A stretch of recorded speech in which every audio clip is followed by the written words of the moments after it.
Tsiraikitra indray ny fiaonana tany Antsahamanitra niarahana tamin'ny hetsika fanavotana ny Madagasikara. Nanamafy ny dinika nataon'izy ireo tany Addis Abeba mahakasika ny raharaha eto Madagasikara ny JICM. Nitsangana tsy ho ela ny oniversite ao amin'ny faritra Vakinakaratra. Ary farany, miady amin'ny fanararotana ara-nofo atao amin'ny zaza tsy amitona ny ECPAT.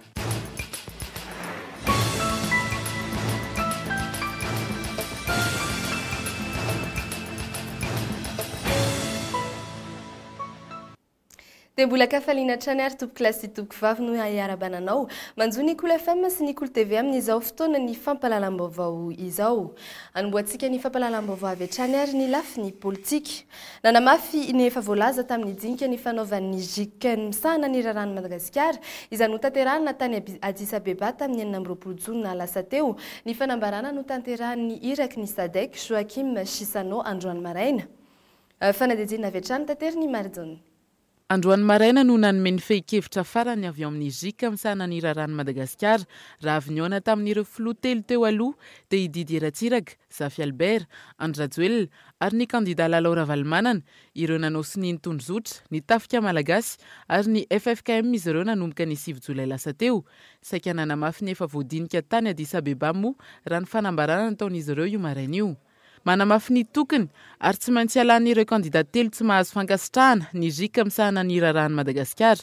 Amin'ny faran'ity volana ity no iandrasan'izy ireo ny fanapa-kevitra izy telo mianadamianaka. Raha ela loatra, hoy ny iraky ny SADC izay famoahana ny fanapa-kevitra ny tokony hanesoran'izy ireo ny filatsaham-kofidiana izay dia iroso amin'ny sazy entitra izy ireo.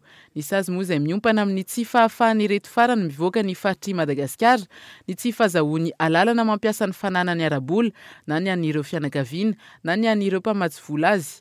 Raha mbola miziriziry amin'ny heviny anefa ireo kandidat telo dia tsy afaka ny ankatony fifidianana ary tsy handray anjara amin'ny famatsiana rehetra ny mahakasika ny fifidianana ny fianakaviam-be iraisam-pirenena. Tahaka ihany koa ny hanovan'ireo mpikambana ao amin'ny fitsarana manokana misahana ny fifidianana na ny CES ny JICM ka rehefa tafapetraka ireo mpikambana vaovao vao afaka miroso amin'ny fandrafetana ny lisitra ireo kandida vaovao. Miainga amin'ny lisitra efa nisy ihany ny fandrafetana izany saingy ho an'ireo kandida tsy manara-dalàna dia afaka manolotra olon-kafa izy ireo. Raha ny mahakasika ireo 9 ny aran'ny sazy kosa dia nanambarany avy ao amin'ny JICM fa efa andalam-panafoanana izany sazy ihany koa izy ireo. Fa antoniny ihany raha ny amaro ny olona tonga teny Antsahamanitra na dia efa tonga tamin'ny folora aza izay ora voatondra nomboan'ny hetsika dia mbola nihidy avokoa ny vavahady ary tsy mbola tazana teny hoe ihany koa ny mpitarika araka ny voalazan'ny olona sasany sendranay dia voasakana tamin'ny ora farany ity fiaonana ity nefa dia nazonina alalana meloa. Isany koa ny nanambara fa nalainy ny mpitandron'ny filaminana ny fanamafisam-peo izay tokony nampiasaina. Rehefa tsy afaka niditra tao an-kianjana Antsahamanitra ireto mpivory ireto dia lasa ny tangorona teo isoraka. Fa nitoko kosa nanatanteraka fihetsiketsehana kosa ny antoko otrikafo androany manoloana ny Carleton Anosy ny fanoherana ny fitsabahan'ny vondrona iraisam-pirenena ao anatin'ny fitadiavana vahaolana amin'ny raharaham-pirenena eto Madagasikara moa no anton'izany nitaritra ny zava-misy teny an-toerana ny Andro Randrenarisoa. Famelarana sora-baventy fanoherana ny vondrona iraisam-pirenena mba hiarovana ny fiandrianam-pirenena an-daniny sy ireo mpitandro ny filaminana ankilany no hita tetsy Anosy io maraina io. Ny antoko otrikafo sy ireo mpiaradia aminy izay te ampiseho fa misy ery hafa tsy miankina amin'ny fianakaviam-be iraisam-pirenena moa na nantanteraka izany. Nambaran'izy ireo tamin'izany ihany koa fa tsy tokony ireo nanasony ny tondrozotra ihany no ihany lalana izoran'ny Madagasikara. Le JICM mihitsy angeny tena toerana tena fahavalontsika vahoaka malagasy amin'ny zavatra tombotsoan'ny hery lehibe eto ambonin'ny tany no arovan'ireo communauté internationale régionale ireo SADC, JICM, etc. Ka ny tombotsoan'ireo no mifanohitra ny tombotsoan'ny vahoaka sy firenena malagasy. Izany hoe tsy négociation aminy no fifandimihana aminy fa fialana aminy no vahaolantsika. Isany koa anefa ny vahaolana izay ny vahaolana aloha dia ravany io rafitra napetraky ny communauté internationale io e. Ravana aloha io. Rehefa avy eo tsika mitady hoe ahoana izay otrikafo moa zany. Ny otrikafo manokana tsy miaradia eto. Izay otrikafo dia efa nilaza hoe misy vahaolana ara-ekonomika. Le fanampiana mihitsy ny tena manimba antsika. Ny arenantsika, ny vola eto amintsika, azontsika avadika tsy ilana ekinandoha amin'ny communauté internationale. Nambaran'izy ireo ihany koa moa fa tsy ny mpanao politika ihany no tokony ifampidinika fa miainga avy any fotony any amin'ny fokon'olona mihitsy. Isany indrindra no antony fiaraha-midinika izay karakarain'izy ireo ny asabotsy heriny anio amin'ny 10 maraina eny amin'ny birao foibe ny otrikafo ao Andravoahangy ambony. Misy ireo sosikevitra ialana amin'ny krizy atolotra izy ireo mba hiaraha-midinika amin'izany. Fa mitohy kosa ny ezaka ataon'ny CNAPS amin'ny fanatonana ny vahoaka eny fotony. Naharitra 10 andro indray ny guichet forain na ny CNAPS amin'ny tetivohitra ny tomboka tany Moramanga, Brickaville, Antsapanana ary Nofaranana tany Anosy-Beanala. Nampiavaka ity guichet forain ity ny fizarana volanjaza sy ny fandraisana an-tanana ireo tantsaha ho mpikambana CNAPS.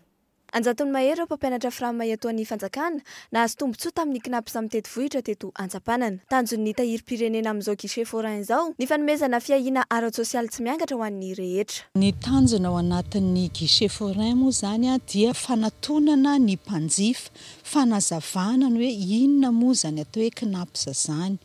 Rehefa aveo dia fampahafantarana ny olona ihany koa inona ny zo tokony ho azony ao amin'ny CNAPS ary ao aorianan'izay dia ny asan'ny CNAPS izay misy ny masivona ny tendro dia afaka atao eny atoerana mandritra ny guichet forain. Isan'izany ny tantsaha eto Antsapanana. Ny tegna mahaliana anazy zany dia mba misy fagnampiana amin'ny tantsaha satria izay olona niasa tamin'ny orinasa teo zany dia nalana ny asa. Nefa tokony hoe mba mahazo fisotroan-dronono nefa tsy nahazo. Antegna me hitanareo zao fa efa tsy hoe mitovy amina sandrina tanora sana itegna fa efa menko bebe taona. Dia sahirana aminara mpivelomana dia mangataka raha hoe fikambanana amin'ny tantsaha aminareo mba ho sonjovinareo zahay. Ankoatra ny fikarakarana antota taratasy eo ny eo dia betsaka ireo nahazo volanjaza nandritra ny guichet forain teto Anosy-Beanala. Ny zavatra nisongadina tamin'ity zany dia fifandrifin-javatra satria tafaraka tamin'ny mpanao guichet forain teto Anosy-Beanala ny fitondrana ireo volanjazan'ireo mpampianatra Frama neuf subventionné. Fomba haingana sy malaky ary mamaolana eo ny eo ho an'ireo manandrara ao amin'ny tahirim-pirenena ny guichet forain. Paikady efa napetraky ny CNAPS mba tsy ahaverizony mpiasa malagasy manerana ny nosy. Nanolotra fotodrafitrasa vaovao an'ny mponina ao ambany distrika ny vakina karatra ny praiminisitra lefitra Adzo Andriananarivelo nandritra ny fitsidiana nataony tany amin'ny faritra iny ny anjinjiny amin'ny sarin'ny Fidirabe. No avaozina sy nitarina ny komina ao ambany distrika n'Antsirabe faharoa miaraka amin'ny fampitaovana. Natomboka ihany koa ny fanamboarana ny lalana miala eo Vatofotsy hatrany Farimeny izay mitetina 100 tapitrisa ariary. Famatsiana nomen'ny primatiora lefitra misana ny fampandrosoana sy ny fanajariana ny tany. Teraka vokatsoa-goavana ho an'ny famoaham-bokatra, ny fivezivezen'ireo mpianatra mamonjy fianarana ary ny fisian'ireo mpamonjy fivahinianana masina any Amparimena ny fahavitan'izao lalana izao. Ny tombony roa ho anay dia vokatra aty aminay betsaka. Ny légumes zany sy ny fruits betsaka aty aminay aty ambany. Aty aminay zany 12 mois sur 12 misy vokatra foana. Noho zany amin'ny ara économique zany tena ilaina ny lalana. Ny ara-tsosialy ho an'ireo mpamonjy tompom-vary mena tombony lehibe ho anazy zay era Madagasikara ny makany any Farimena. Ny eo amin'ny ara-tsaina indray amin'ny mpianatra zany afaka midina makatia mianatra na eto ambany na ny Antsirabe. Ankoatr'izay dia nanome tohana mitetina 7 tapitrisa ariary ho an'ny sekoly katolika Sainte Jeanne ao Vohibe distrika n'Antsirabe faharoa tamin'ny alalan'ny komina ambany ny praiminisitra lefitra Adzo Andriananarivelo. Nanamboarana sekoly fanampiny ahitana efitra roa. Zay dia resy lahatra tanteraka fa raha ny fanabeazana no tsy lavorary araka ny lazaiko tany lakamisina ambany tamin'ny herinandro lasa zay dia tsy misy fampandrosoana azotsika heverina eto amin'ny firenena. Tsy misy filaminana azotsika heverina eto amin'ny firenena satria fitaizana ny fatao hoe fampianarana ary zany fampianarana zany dia tsy tokony atao ambanin'ny zavatra fa tokony atao ho isan'ny vaindohan-draharaha ary indrindra tokony lahara-pahamena eo amin'ny fandaniam-bolam-panjakana izay no isany androany itokanana n'ireo sekoly sy anampiana andromopera amin'ny asa fanabeazana. Komina mazoto mampianatra zanaka ny ao ambano ary tsy ampy isa-taona ny efitrano fianarana ka izany no natonga io sekoly katolika io niara-niasa tamin'ny komina ambano araka ny nambaran'ny ben'ny tanàna ny atoerana. olana mbola mipetraka moa ny fandoavan'ireo ray aman-drenin'ny mpianatra ny karaman'ny mpampianatra FRAM. Nisy 10,100 mpampianatra ao amin'ny komina mantsy dia mpampianatra FRAM avokoa. Mba ho fitsidiana ireo zanaka ka anteroka dia nisy androany fizarana nofokena amin'ny tampihavanana ho an'ireo mponina ao anatin'ny komina Andranoro Anteroka no tanterahany filohan'ny fanarenany komiti ny fanjakana aman-repoblika. Fanadidina vetrany. Nandritra izany fiarahana amin'ny faly izany dia nanambara ny filohany ety Ampipity fa ny fifidianana lalam-panorenana no ilaina atao eto amin'ny firenena ary fanjakana tantany ny mpanjaka no ilaina petraka eto amintsika. Tsy inona izany fa ny fanjakana tsy refesy mandidy aman-repoblika. Izay tsy manao foany lehibe sotoavina repoblika sotoavina monarchia dia miaraka amin'ilay fanjakana aman-repoblika ohatra ny any amin'ny Anglisy, ohatra ny any amin'ny Japon. Zany monarchie constitutionnelle zany le lalam-panorenana takinay ho ajoro zany lalam-panorenana zany. Ny mpanjaka symbole fa ny prime ministre dia ny prime ministre zany ohatra ny prime ministre rehetra ireny fa misy koa ny anteny merany havana andriny zay izy eo kosa aloha dia nitaranaka rina foko 12 no anatin'izany anteny merany havana ary izy ihany ny foko tsirairay manendry solontenany ao amin'izany anteny merany havana andriny zany. Makasika ny raha-pirenena amin'izao fotoan'izao kosa dia manana ny heviny ihany koa ny ao anivon'ny fanare izay manohana ny ezaka fampihavanana ataon'ny FFKM. Tsy miombon-kevitra vahiny ny tena hoe ireo olona efatra ireo ve ny tena Madagasikara sy mahazaka olona fa fantatray ny toetsain'ny malagasy ka no zany aloha izy ampihavanana ny fandefitra vita zay dia atao ny fifidianana lalam-panorenana aloha zay ve vao fifidianana filoham-pirenena satria ny repoblika nge président repoblika fa ny fanjakana refesy mandidy mpanjaka no atao amin'izany. Tsy ny mpampianana ho izy no tokony enjehana fa ireo tsy mety havana kosa. Eo amin'ny lafin'ny fampianarana kosa indray dia mikasika ny anangana université paritra ny eo anivon'ny commune Vakinakaratra sy ny perimatora lefitra misahana ny fampandrosoana sy ny fanajariana ny tany nanjinjiny eo amin'ny sariny Fidy Rabeatrany.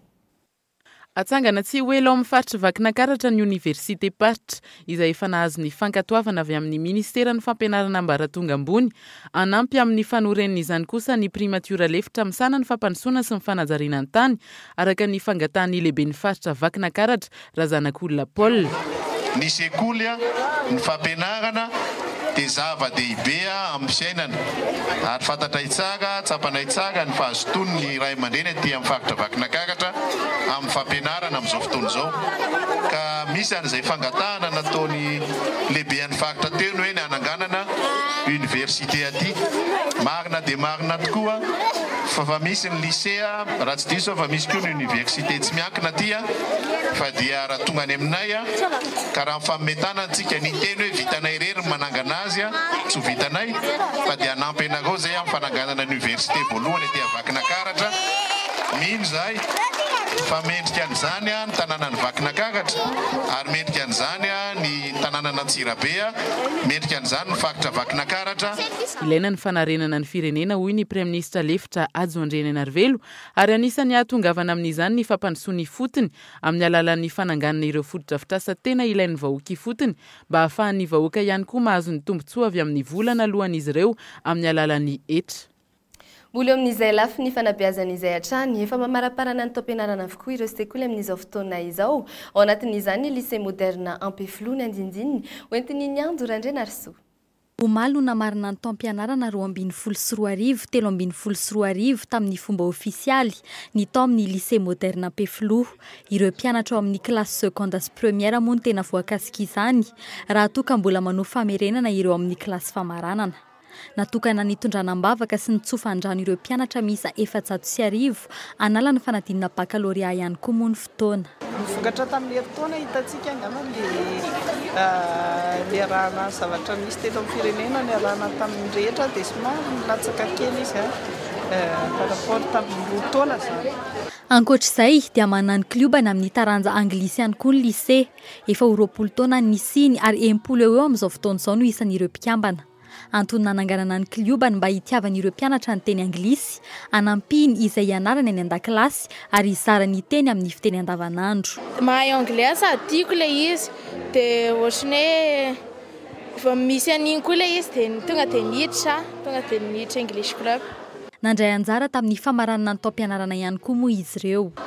Anao fampisehoana famaranana ny taona izahay dia fampisehoana ahitany ankizy eto amin'ny sekoly sy izay ho avy dijery hoe azo atao ny mampiaraka ny teny anglisy ny mamolaka ny teny anglisy amoahana kolotsaina malagasy. Ny English Club moa dia mbola mandray ireo mpianatra liana amin'izany hatrany. Fa miady amin'ny fanararotana aranofo atao amin'ny zaza tsy ampitona kosa ny ECPAT. Androany io tambazotra iraisam-pirenena io dia nanao fampiratiana tetsy amin'ny Talarariasy na Analakely. Ny andinindiny makasika izay hoentiny Fabrice Tatatsiresy. Azo everina ho toy ny fanararotana mamofady amin'ny ankizy rehefa fitadiavam-bola na fakanatambiny amin'ny alalan'ny famporisihana zaza tsy ampitaona anatanteraka ny filàny nofo ho an'ny olon-dehibe. Ny fanararotana mamofady amin'ny ankizy dia herisetra aloha voalohany indrindra mianjady amin'ny ankizy. Dia misy efatra izy io raha mahakasika ny fanararotana mamofady. Eo ny fivarotan-tenany ankizy, manarak'izay ny fizahatany mamofady mampandray anjarany ankizy. Dia fahatelo ny fanaovana horonan-tsary mamofady izay mampandray anjara ankizy ihany koa. Dia fahaefatra farany le famarinana na traite, izany hoe avarina ilay ankizy ho lasa fitaovana fitadiavam-bolan'olona anankiray. Miamahazo vahany eto amintsika io fomba mamofady io ankehitriny. Izany indrindra ny mampijoro ny fikambanana ECPAT. Votoatin'ny tihetsika androany ity moa dia misy tanjona lehibe anankitelo. Ny voalohany indrindra fampahafantarana ny voka-pikarohana feno izay nataon'ny ECPAT France tamin'ny volana janoary farany teo.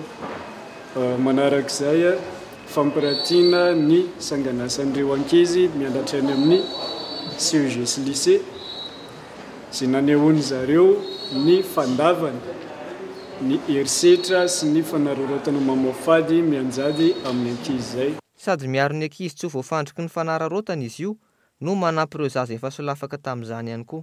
Manao antsoavy ny fikambanana amin'ny tokony andraisan'ny tsirairay andraikitra manoloana ny fanararotana aranofo atao amin'ny ankizy satria efa loza miatra izy io eto amintsika.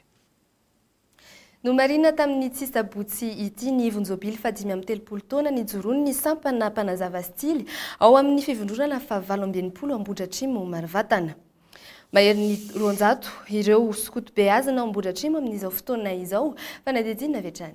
Feno 5 taona ny sampatiana sampana mpanazava stily eto amin'ny FJKM Ambohidratrimo Marivatana. Ny isa efatra ireo filohan'ny komity mpivondronana ny Fandimby ny tantana ny fivondronana Ambohidratrimo fa 7 tao amin'izay 5 taona izay. Isan'izany Rasoa Manambelo Clémentine, Randrianarimanga Slofo, Rakotoarso Charles ary Ramanarivo Ralaizo Julien izay filohan'ny komity mpivondronana amin'izao fotoana izao. Ny fotoana namikafanay ny fankalazana moa zany ny 5 taona tamin'ny 7 ny volana Novambra 2024 zay zany ny fotoana namikafanay azy. Dia ny zavatra efa nataonay dia fanaovana asa soa fambolekazo fihinam-boa tao amin'ny akany Avoko Ambohidratrimo tamin'ny 17 ny volana Février zany tamin'ity taona 2024 ity. Dia amin'izao fotoana moa zany dia manatanteraka ny ivony isika amin'ny izao 13 Jolay 2024 izao. Natomboka tamin'ny fitaom-pivavahana ny fotoana izay notarihan'ny mpitandrina Ramanatsotovo, narahina lanonana skota sy ny fanolorana ny lakolosy elektronika ho tsangambaton'ny 5 taona. Amin'izao fankalazana ny 5 taona ny joron'ny sampatia fa 7 eto amin'ny FJKM Ambohidratrimo Marivatana izao dia nikiasy izahay ary fifaliana ho anay nanolotra ny klosy elektronika ho an'ny fiangonana. Dia engane izany klosy elektronika izany ho fanairana ho an'ny mpino tokoa hiditra aty ambala ary fitarihana ny olona dia voninahitra Andriamanitra rery ihany ny asa tsara rehetra izay atao. Marina fa mahatratra 200 mahery ireo mpikambana ao amin'ny sampatia Ambohidratrimo izay ahitana ny vorokely, mpanazava maitso, ny afo, miroborobo ihany koa ny lovitao sy ny tily ary ny sampana mena. Miisa 7 ny komity mpivondronana na kepi ary 7 kosa ny birao kepi. Amarana ity jobily fa 5 taona ity ny lasa izay atao any Vinany Karena Antsirabe amin'ny 2 hatramin'ny 8 ny volana Septambra ho avy izao. Mpanakanto avy any ivelany kosa no anotrina ny Wawa mandritra ny fankalazana ny 10 taona ny akarany Antsehatra ny andinindininy avy hatrany. isokatra ivelan'ny ramasimbe indianina ho vahin'ny wawa amin'ny fankalazana ny tsingerin-taona nidirany tamin'ny zavakanto ilay mpanakanto frantsay antsoina hoe Matt Houston. Andray anjara amin'ilay hetsika lehibe atolotry ny wawa production ao anatin'ny fankalazana Somaru izy ireto. Akoatr'izay dia hiditra eto Antananarivo renivohitra ny Somaru amin'ity taona ity izay homariana amin'ny sio lehibe etsy amin'ny Coliseum ny voalohany volana septambra ho avy izao.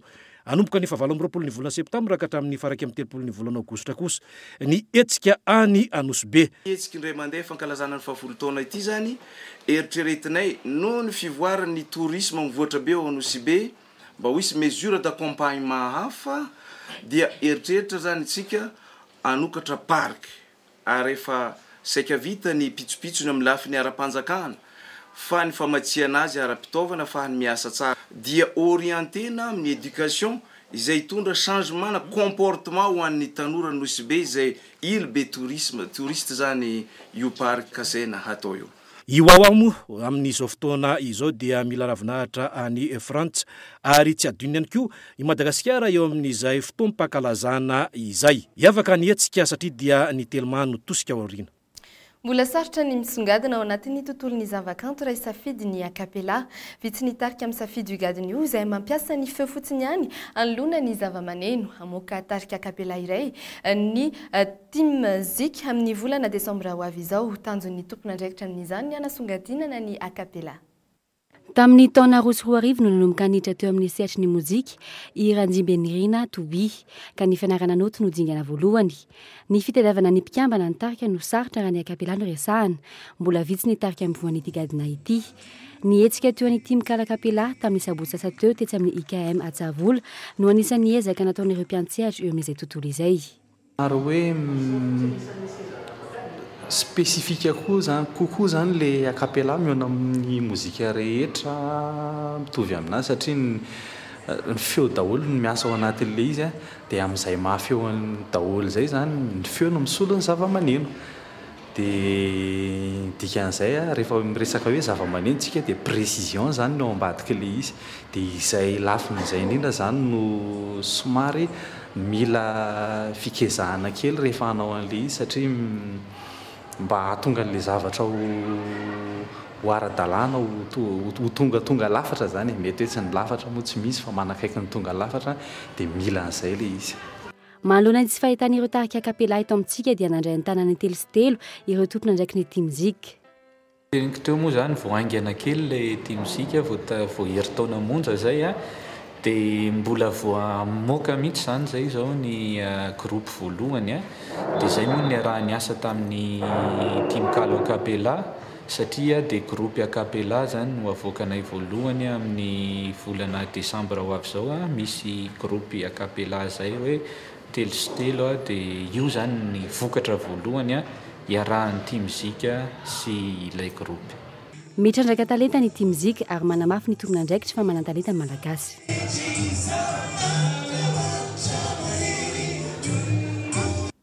Dia ny farana tondray ary toko klasy toko vavy ny fampalalam-baovao tamin'ity androany ity mame fotoananao ho amin'ny herinandro indray miaraka amin'ny namana mpanao gazety ny Andro Randrenarso veloma toko.